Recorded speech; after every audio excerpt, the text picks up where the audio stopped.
Hi, I'm Joe Feeks, editor of Pig Health Today, and with me is Dr. John Deen. He is a professor at the University of Minnesota. Great to see you, John. Thanks very much for the opportunity. Sow mortality, it's on everybody's mind in the industry, it seems, but nobody seems to know why. What's your take on it? I wouldn't say no one knows why. It's such a numerous amount of different factors involved that it's hard to pin it down to one simple causal mechanism, and thus we have confusion. We've got different theories, we've got different approaches, and of course we've got new syndromes coming in like pelvic organ prolapse. It has come up over the last couple of years as a new significant cause of sow mortality as well. Yeah, and that's been getting all the attention. Is that justified? It's justified in part because it is quite a distressing condition, and it's very frustrating for people working on the farm. However, it's not the major cause of mortality, as it seems to be quite distinct from other problems. So it stands out more, but then what is the major cause of sow mortality, and why are we seeing more of it? There's two ways of analyzing what major causes are. Most of what we do is actually at the end of a sow's life and getting what can best be described as a guess by herdspersons, whether it be lameness, whether it be downer sows, whether it be infections of various kinds. And we use that subjectively. What I do as an epidemiologist is trying to follow the life cycle of the sow and start to understand what are the precipitating causes that may or may not lead to a mortality problem.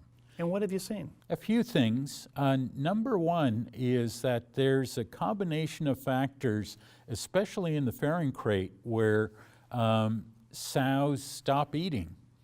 And if they don't eat in the farrowing crate when the metabolic requirements are so high to lactate and produce a litter and then come back into estrus, if they don't meet that criteria, they often fall apart, either become infertile or die, or are subject to euthanasia, or end up on a truck. And if we go back from that stage in the farrowing crate, we start seeing precipitating factors such as lameness. And probably lameness is the most underestimated factor in sow mortality in our studies. There can be other lesions. There's been studies on dentition of sows and whether they can eat comfortably. Of course, we've got other factors like heat. Summer infertility isn't only due to infertility, there's also a factor of mortality in there. So it sounds like it's not just the economic losses associated with sow mortality, but there's certainly a welfare component to this as well. Yeah, there's usually an agonal process in that sow before it dies, and an agonal process being a painful process. What do you mean by that specifically? It's the sow is going through a painful process, whether it be lameness, it can be distress when it's going through prolapse and unable to adjust to that. So we generally identify that as a major concern, and we've increased the amount of interventions through euthanasia, trying to prevent some of those factors, but still it's a major concern. Let's talk about culling rates. You've talked in presentations about successful and unsuccessful culls. Can you define those for me? Yeah, we try reduce culling rates, but we have to understand that there are culls that are successful. To me, a successful cull is simply meeting the expectation of the gilt at time of entry.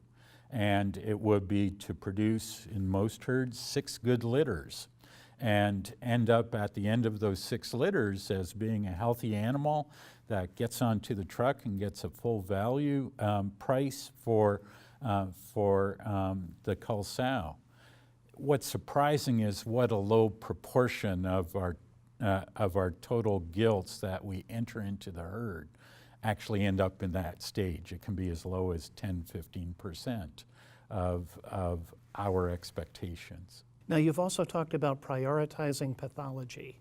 What specifically does that mean with respect to managing culls? It's actually an odd statement out of an epidemiologist, because an epidemiologist would say you can identify the risk factors, look at the sow cards, and identify which sows are most likely to not perform as well.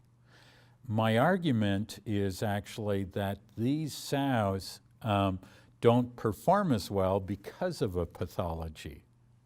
That we may see historic poor performance, and if we look more closely at the sow, it may involve an inflammatory process that reduces ovarian activity. It can simply be lameness that reduces lactational feed intake. But we need to look more closely at the sows. And when we do, and we identify those pathologies, they are much more predictive on future performance than the epidemiology or the sow card. So what about in terms of bacterial or viral pathogens, though? Are you seeing a pattern in these early cull animals with the health profile that they have? I think there's two sets of factors. Number one is that there's epidemics of disease, whether it be PRRS, whether it be influenza, and it's just another factor that the sow needs to cope with, and we see sometimes it's unsuccessful. Again, if we take a look at which sows die in the face of some of these insults, it's more likely to be lactating sows that are under more metabolic pressure. Then there's the insidious bacteria that result in, probably in most cases, various infections, especially inflammatory processes. We're going to have a talk today on simply how badly inflammation due to various factors can affect the overall survivability of the animal.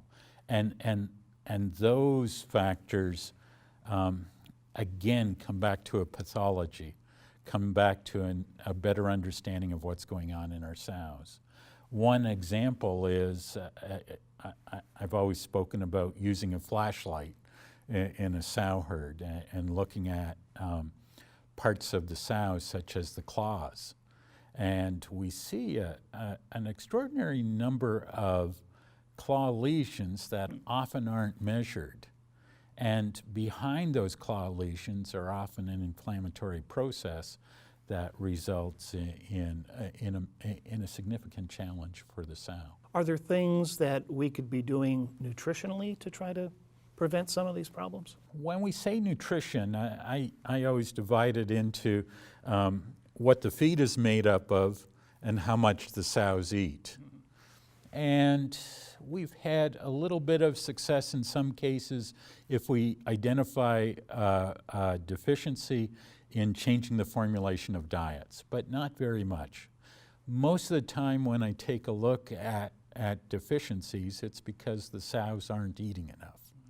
And most of the interventions that have a high level of efficacy, it's to get the food into the sow in a farrowing crate, get the sow up, get it eating, get it drinking, help it, and watch it lie down comfortably, and go through that cycle multiple times. And that seems to be the major intervention nutritionally. So what's a takeaway message then for producers? Is there a quick fix to all of this once you figure out what the problem is, or is it some multi-stage, maybe even a multi-year approach that they need to start managing today? Yeah, the simple answer is no. There's no simple answer. Otherwise, we would have found it, based on the amount of frustration that it causes not only managers of farms, but employees on farms.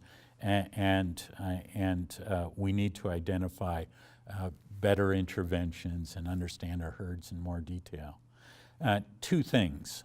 Number one, as an epidemiologist, I'd urge producers to start measuring pathologies and recording them and seeing how they affect subsequent performance of the sow. Do some analysis on your own sows.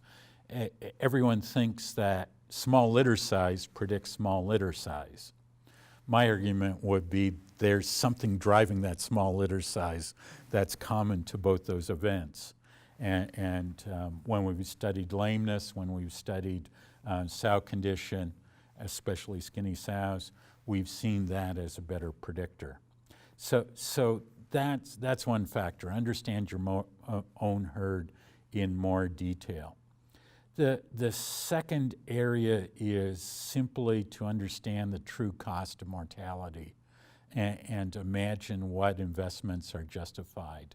Because it's not only a cost in terms of replacing the animal, there's an opportunity cost because it results in empty space in the sow herd.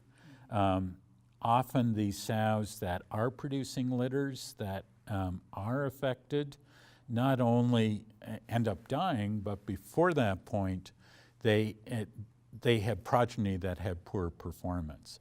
And once we start adding up all these factors and outcomes out of these, out of a sow herd with a high sow mortality, we see there's a huge opportunity to increase productivity, and especially in the quality of progeny.